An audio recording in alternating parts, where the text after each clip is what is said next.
Terkait dengan kebijakan dan aturan seputar penerapan PSBB di Jabodetabek, Wakil Ketua Dewan Nasional Penggerak Indonesia Maju sekaligus peneliti senior LIPI Siti Zuhro juga menyatakan hubungan antara pemerintah daerah dan pemerintah pusat harus harmonis dalam menangani COVID-19, terutama kebijakan aturan transportasi massal di masa pandemi COVID-19. Publik membaca itu dengan sangat kasat mata. Artinya apa? Era otonomi daerah memang ada pola relasi antar jenjang pemerintahan, antara pemerintah nasional, pemerintah provinsi, pemerintah kabupaten, kota. Seperti itu, turun sampai kecamatan, kelurahan, desa. Nah, apa yang terjadi adalah masing-masing sudah memiliki sebetulnya otoritasnya. Kalau di pusat memiliki 6 urusan yang absolut, yang tidak boleh diganggu-gugat. Itu pemerintah nasional. Sementara provinsi, kabupaten, kota memiliki urusan yang menjadi kewenangannya, dan itu jumlahnya belasan, gitu ya. Dalam konteks contoh saat ini, provinsi itu tentunya adalah memang wakil pemerintah nasional, wakil pemerintah pusat. Tapi pada saat yang bersamaan, pemerintah provinsi juga mengemban dual roles, gitu ya, peran ganda, yaitu sebagai kepala daerah juga, gitu. Dalam konteks itu otonomi sebetulnya masing-masing ini kan diberikan tidak hanya otonomi biasa berkaitan dengan DKI dan Papua, Aceh, lalu Jogja, itu adalah otonomi khusus, ada otonomi istimewa, ya.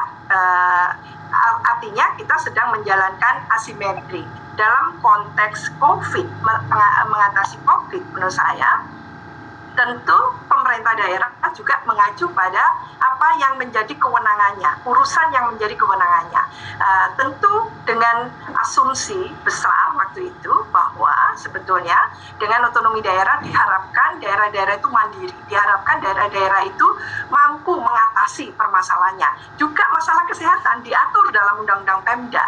Nah, dalam konteks itu dianggap daerah lah yang paling tahu sebetulnya urusan apa yang dihadapi oleh daerahnya, termasuk masalah kesehatan, ini pelayanan dasar ya, kesehatan, juga pendidikan, pelayanan dasar lah. Tentu ini yang tidak boleh silang sengkarut ya antara pemerintah nasional dan pemerintah daerah. Tadi dikatakan oleh Pak Teras Narang bahwa ini sudah oke, tapi harus ditingkatkan. Dalam keadaan tidak ada COVID, itu pun seringnya memang pola relasi ini yang sinergi dan koordinasi ini yang memang kurang prima kalau saya melihat, kurang harmonis pola relasi pusat daerah, apalagi dengan sistem multipartai banyak seperti sekarang. Tapi saatnya kita bersatu padu untuk mengatasi COVID, sehingga pola relasi koordinasi tadi itu lebih fokus pada bagaimana mengatasi ini yang nomor satu. Jadi bukan tarik-menarik politiknya.